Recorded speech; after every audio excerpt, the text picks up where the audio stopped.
Hi, my name's Brandon and I'm going to do a micro tutorial today. I'm going to show you how to compress things. As you can see, I've got a pre-made track right here and it sounds okay, but it could use a little bit more compression. Press X, go to the audio effects tab and create a compressor. Now you have your compressor open. Set your attack and release to very short because these are drums and we want them to be nice and fat. This is just a personal preference of mine, but I'm going to set the distortion to clip. Now let's take a listen to these drums. Aren't those some nice drums? I think they're amazing. The best mixed drums I've ever done in my life. But they're just not hitting hard enough. So I'm going to up the gain.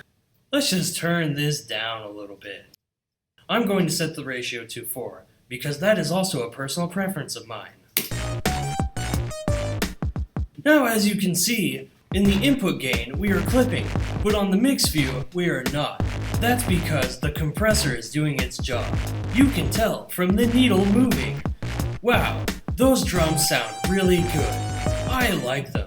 They're the best drums I've ever mixed in my entire life.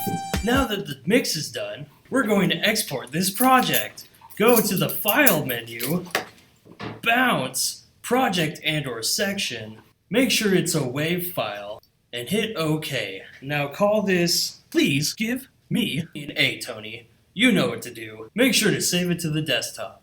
And there we go, it's bouncing. And that's my tutorial on compression. Hope you enjoyed it.